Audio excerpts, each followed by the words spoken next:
अब प्रस्तुत है पाठ किस तरह आखिरकार मैं हिंदी में आया।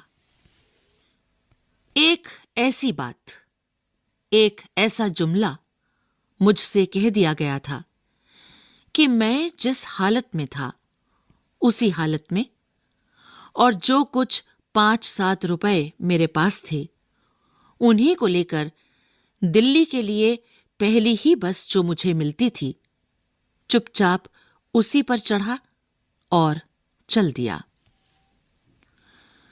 तय कर लिया कि हां, अब मुझे जो भी काम करना है करना शुरू कर देना चाहिए। दिल में, दिमाग में यही समाया हुआ था कि वह काम पेंटिंग है। इसी की शिक्षा अब मुझे लेनी है और फौरन। उकील आर्ट स्कूल का नाम भर मैंने सुन रखा था, दिल्ली में कहां है यह पता ना था। खैर, किस्सा मुख्तसर कि मेरा इम्तिहान लेकर और मेरा शौक देखकर मुझे बिला फीस के भर्ती कर लिया गया। मैंने 2-3 जगहों के बाद करोलबाग में लबे सड़क एक कमरा लिया और रोजाना वहां से कनॉट प्लेस को सुबह की क्लास में पहुंचने लगा। रास्ते में कभी कभी चलते चलते ड्राइंग भी बनाता और कभी कभी या साथ साथ कविताएं भी लिखता। इसका जरा भी ख्याल या वहमो गुमान न था कि ये कविताएं कभी प्रकाशित होंगी। बस मन की मौज या तरंग या कोई टीस सी थी। चुनांचे अंग्रेजी में जैसी भी कुछ और उर्दू में गजल के शेर लिखता और हर चीज और हर चेहरे को बगौर देखता कि उसमें अपनी ड्राइंग के लिए क्या तत्व खोज सकता हूं या पा सकता हूं या पा सकूंगा।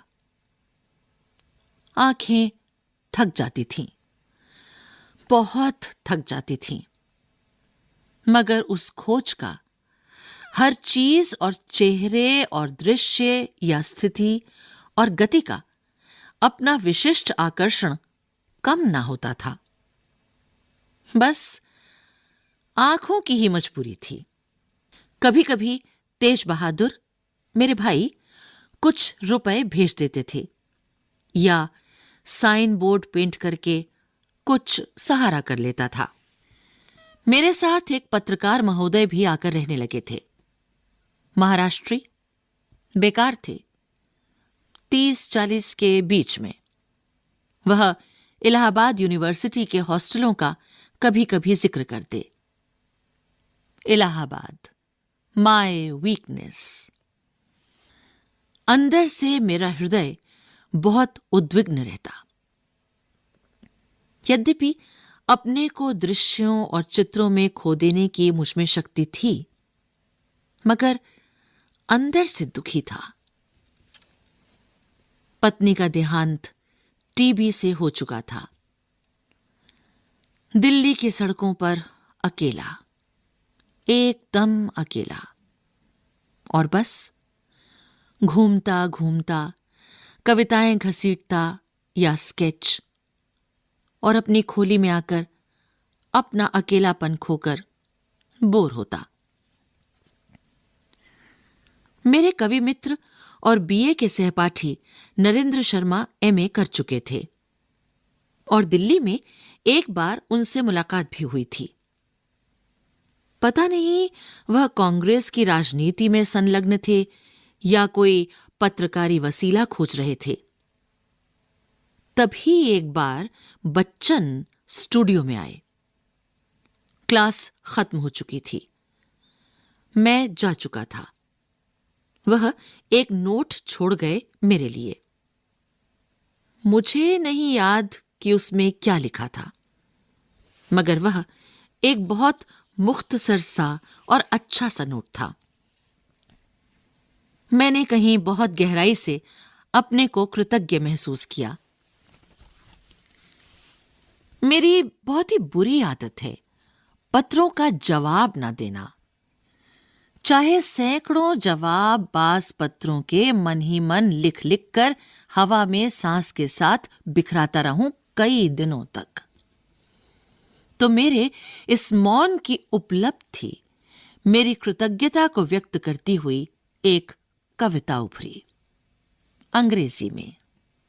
अफसोस, एक सोनेट, वह भी अतुकांत मुक्त छंद में। उफ! मगर उनको लिख लेने के बाद मैंने अपना जवाब उनको गोया भेज दिया। कई महीने निकल गए और घटना चक्र से मैं देहरादून आ गया।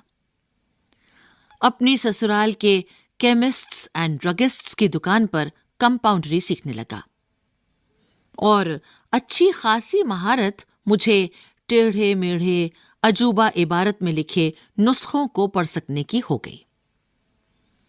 उसी वर्ष गुरुवर श्री शारदा चरण जी उकील ने देहरादून में ही पेंटिंग क्लास खोल ली थी, मेरे सौभाग्य से। यह मेरे देहरादून लौटने का बहाना था। वह बंद हो गई तो मैं अक्सर सोचता कि कविता और कला की दुनिया में, जो अब तक मेरी एकांत दुनिया रही थी, किसी से उसे गरज नहीं।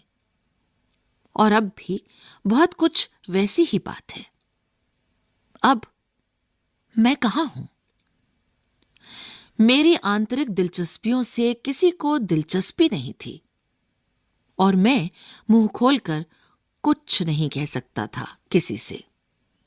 अपने से बड़ों का, गुरुजनों का अदब लिहाज, उनके सामने मुंह ना खोलना शायद मेरी घुट्टी में पड़ा था।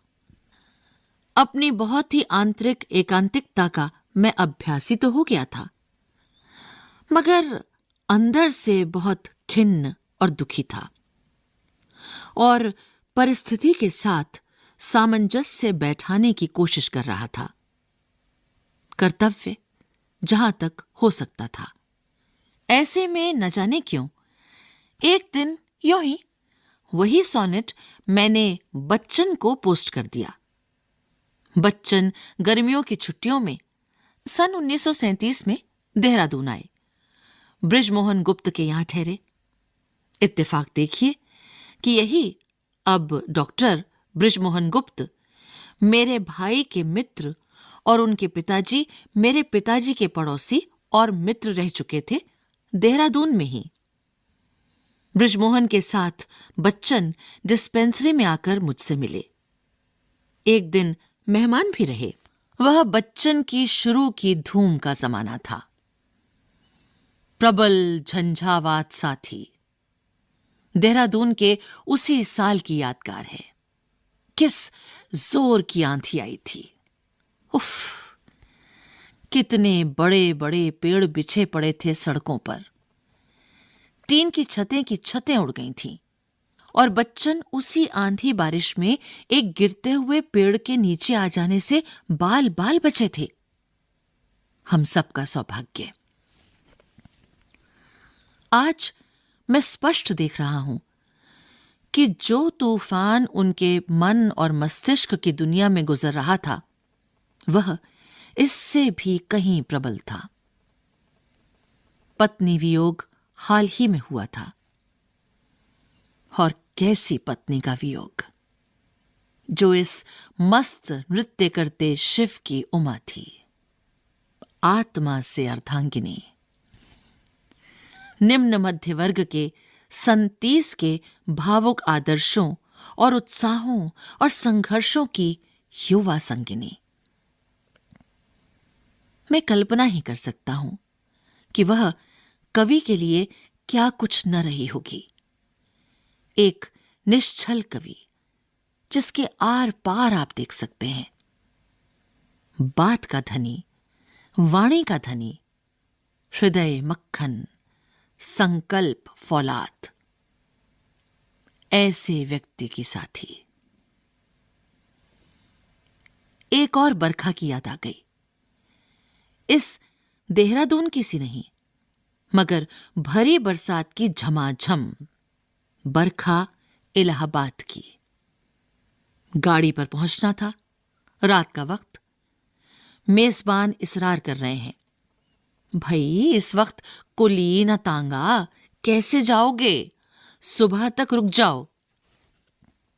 मगर नहीं, बच्चन ने बिस्तर कांधे पर रखा और स्टेशन की तरफ रवाना हो गए।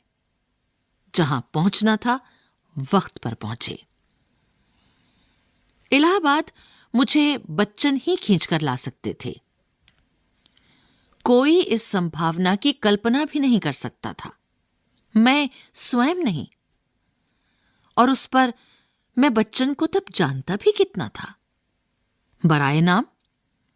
मगर उस परिचय के जितने भी क्षण थे सटीक थे वो मात्र क्षण ही। आजकल की तरह ही मैं बहुत कम कहीं आता जाता या किसी से मिलता जुलता था। मुझे इसकी कभी कोई जरूरत सी न महसूस हुई। शायद ऐसा वहम मुझे था, जो वहम ही था कि मेरी निजी एकांत की दुनिया में मेरे साथ चलने वाला कोई नहीं है। और क्यों हो? खैर, ये 1936-37, 1937-38 के साल थे। जी हां, तो बच्चन ने मुझसे कहा, तुम यहां रहोगे तो मर जाओगे, चलो इलाहाबाद और एमए करो, इत्यादि। और हमारी दुकान पर बैठने वाले देहरादून के प्रसिद्ध डॉक्टर मुझसे कह रहे थे, तुम इलाहाबाद जाएगा तो मर जाएगा। मगर मैं तो देख चुका था कि फेफड़े के मरीजों के लिए, गरीब गुरबा के लिए वो क्या नुस्खा लिखते थे। Calcium lactate 3 times a day। Calcium lactate उन दिनों 2 आने में 1 आउंस आता था। मैं अपने दिल में बेफिक्र था। इलाहाबाद आया तो बच्चन ने क्या किया? बच्चन के पिता मेरे लोकल गार्जियन के खाने में दर्ज हुए। उन्होंने उर्दू फारसी की सूफी नज़्मों का एक संग्रह बड़े स्नेह से मुझे दिया था। वह आशीर्वाद अरसे तक मेरे साथ रहा और एक अर्थ में अब भी है। और बच्चन ने एमए प्रीवियस और फाइनल के दोनों सालों का जिम्मा लिया और कहा, देखो, जब भी तुम इस काबिल हो जाओ, यानी तुम्हारी नौकरी लग जाए, तब वापस कर देना, चिंता मत करो। ना इस काबिल हुआ और ना मैंने चिंता की। बच्चन का प्लान यह था कि मैं किसी तरह एक काम का आदमी बन जाऊं। उनके स्वयं अंग्रेजी में फाइनल कर लेने, 10 साल की मास्टरी के बाद और बीटी कर लेने के साथ साथ मैं भी यूनिवर्सिटी से डिग्री लेकर फारिग हो जाऊं, ताकि कहीं पैर जमाकर खड़ा हो सकूं। सो कहां होना था। कहीं ना कहीं यह बात पिताजी की सरकारी नौकरी को देखकर मेरे दिल में बैठ गई थी कि नौकरी नहीं करनी है। मैंने कभी कोई तर्क वितर्क अपने आप से नहीं किया। मेरा ख्याल है, और अब मैं साफ साफ देखता हूं और कह सकता हूं कि यह बस घोंचूपने की हद थी। और पलायन? हिंदू बोर्डिंग हाउस के कॉमन रूम में एक सीट मुझे फ्री मिल गई थी और पंत जी की सहज कृपा से मैं कभी नहीं भूलूंगा इंडियन प्रेस से अनुवाद का काम। अगर सचमुच कोई बात मेरी समझ में आती थी तो वह एक यही कि अब मुझे कविता, हिंदी कविता गंभीरता से लिखनी है, जिससे कि मेरा रब्त बिल्कुल छूट चुका था। भाषा और उसका शिल्प लगभग अजनबी से हो चले थे। आखिर हिंदी फर्स्ट फॉर्म तो मेरी कभी रही नहीं थी और घर में खालिस उर्दू के ही वातावरण में पला था। बीए में भी उर्दू ही एक विषय लिया था। गजल मेरी भावुकता और आंतरिक अभावों का अपने तौर पर भली बुरी एक मौन साथी थी।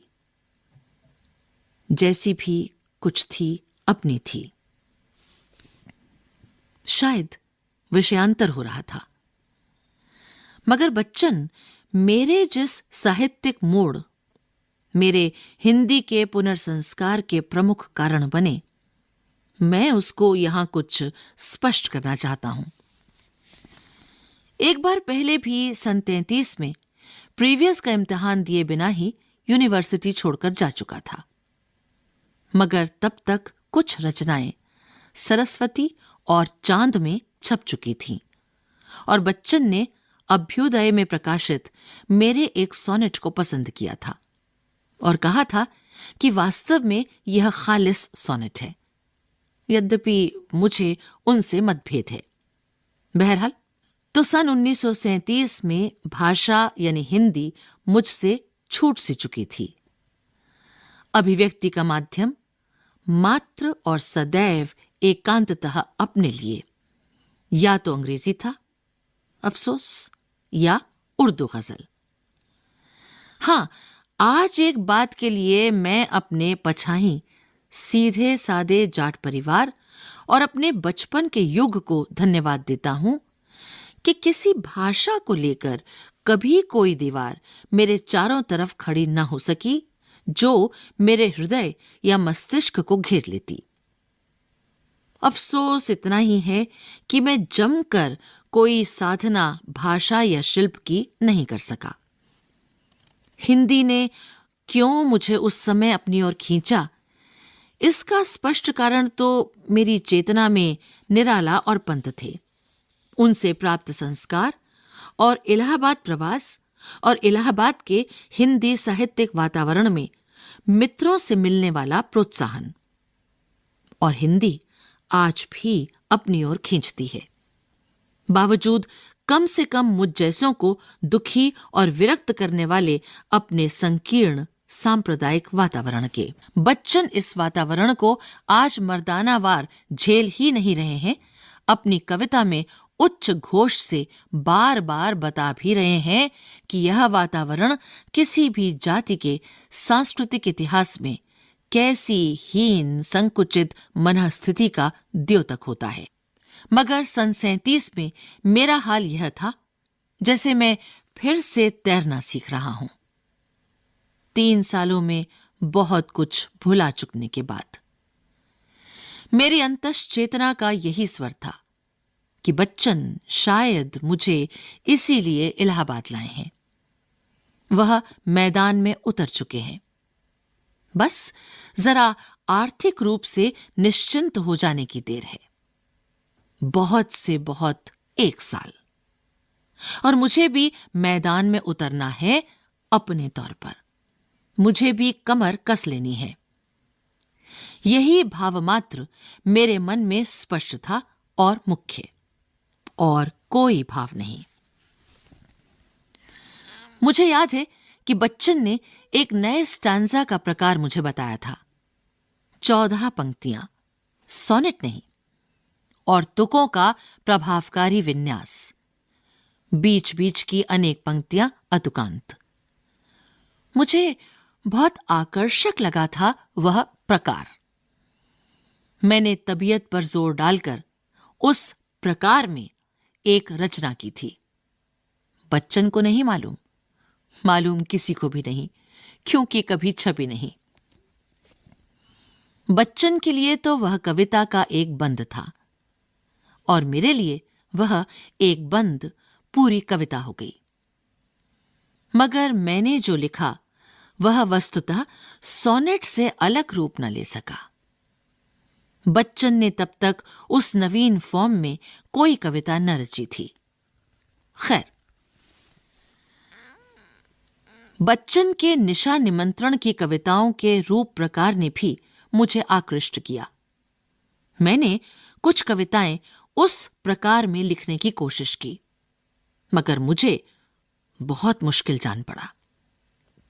9 पंक्तियां, 3 स्टैंजा, प्रायः सभी कवि उस छंद में लिख रहे थे। मुझसे नहीं चला, अगरचे कुछ पंक्तियां इस अभ्यास में शायद बुरी नहीं उतरी। निशा निमंत्रण के कवि के प्रति मेरी एक कविता, जिस पर पंत जी के कुछ संशोधन भी हैं, रूपाब काल में किए हुए, मेरे पास आज भी अप्रकाशित सुरक्षित हैं। उसका भी बच्चन को पता नहीं। मैं अपने कोर्स की ओर ध्यान नहीं दे रहा था। इससे बच्चन को क्षोभ था। अतः मेरे मन में भी एक स्थायी संकोच। खैर, 2 साल पूरे करके आखिर फाइनल का इम्तिहान मैंने फिर भी नहीं ही दिया। बच्चन के साथ एक कवि सम्मेलन में भी मैं उसी साल गया था, शायद गोरखपुर। मैंने देखा कि कविता में मेरा नया अभ्यास निरर्थक नहीं गया। सरस्वती में छपी एक कविता ने निराला जी का ध्यान आकृष्ट किया। कुछ निबंध भी मैंने लिखे। रूपाब ऑफिस में प्रारंभिक प्रशिक्षण लेकर मैं बनारस हंस कार्यालय की कहानी में चला गया। निश्चय ही हिंदी के साहित्यिक प्रांगण में बच्चन मुझे घसीट लाए थे। आज मैं स्पष्ट देखता हूं कि मेरे जीवन के इस भरपूर और कैसे आकस्मिक मोड़ के पीछे बच्चन की वह मौन सजग प्रतिभा रही है, जो दूसरों को नया प्रातिभ जीवन देने की नैसर्गिक क्षमता रखती है। बच्चन से मैं हमेशा ही प्रायः दूर रहता आया हूं। यद्यपि दूर और नजदीक की मेरी अपनी परिभाषा है, और जिनके मैं अक्सर बहुत नजदीक रहता आया, क्या उनसे बहुत दूर नहीं रहा? बहुत सी अनुपस्थित चीजें मेरे लिए उपस्थित ही के समान हैं, और उपस्थित अनुपस्थित के। और मैं बहुत नजदीक आने, बहुत मिलने जुलने, चिट्ठी पत्री आदि में विश्वास नहीं करता। बच्चन इसीलिए मेरे काफी करीब रहे हैं, मगर बेसिकली उसी तरह जैसे एक कवि अपनी रचना के माध्यम से अपने करीब रहता है, अपने साथ रहता है, जिससे हम कभी नहीं मिलते या मिल सकते, युगों का व्यवधान होने के कारण। ये युग एक ही जगह प्रस्तुत भी हो सकते हैं, अतः मिलने या न मिलने का कोई अर्थ नहीं बैठता। इसी तरह बच्चन अपने व्यक्तित्व में, जिसे कुल मिलाकर मैं उनकी श्रेष्ठ से श्रेष्ठ कविता से भी बड़ा आंकता हूं, बहुतों की तरह मेरे भी नजदीक हैं। और यह एक बिल्कुल सहज और सामान्य और स्वाभाविक ही बात है। इसका सहज, स्वाभाविक और सामान्य होना मुझे अच्छा लगता है। मुझे बहुत अच्छा लगता है, क्योंकि वह मुझे अपनी जगह पर मुक्त भी रखता है। मेरा अनुमान है कि और भी सैकड़ों व्यक्तियों को ऐसा ही अनुभव हुआ होगा। अनुमान ही क्यों, मुझे मालूम है कि हुआ है। मैं अपने इस अनुभव को विशिष्ट या विशेष नहीं मानता। वस्तुतः ऐसा कुछ विशिष्ट या विशेष दुनिया में नहीं हुआ करता। बच्चन जैसे लोग भी दुनिया में हुआ करते हैं, और वह हमेशा ही ऐसे होते हैं। असाधारण कहकर मैं उनकी मर्यादा कम नहीं करना चाहता, मगर यह साधारण और सहज प्रायः दुष्प्राप्य भी है। बात अजब है, मगर सच है। शब्द अर्थ, जुमला यानी वाक्य, मुख्तसर यानी संक्षिप्त सार रूप, लबे सड़क यानी सड़क के किनारे, चुनांचे यानी अतः, इसलिए, इस प्रकार, गजल यानी फारसी और उर्दू में मुक्तक काव्य का एक प्रकार, शेर यानी गजल के 2 चरण, वसीला यानी जरिया, सहारा, सोनेट यानी यूरोपीय कविता का एक लोकप्रिय छंद जिसका प्रयोग हिंदी कवियों ने भी किया है। मुक्त छंद, परंपरागत छंद के बंधन से मुक्त कविता। गोया यानी मानो, जैसे। इबारत यानी वाक्य की बनावट। एकांतिकता यानी एकाकीपन। इत्तेफाक यानी संयोग। मेजबान यानी आतिथ्य करने वाला। इसरार यानी आग्रह। बराए नाम यानी नाम के लिए, दिखाने को। रब्त यानी संबंध, रिश्ता। स्टैंजा यानी स्थाई या टेक को छोड़कर गीत का चरण या अंतरा। विन्यास यानी व्यवस्थित करना, सजाना। क्षोभ यानी असंतोष, व्याकुलता, दुख। प्रातिभ यानी प्रतिभा से युक्त। नैसर्गिक यानी सहज, स्वाभाविक। दुष्प्राप्य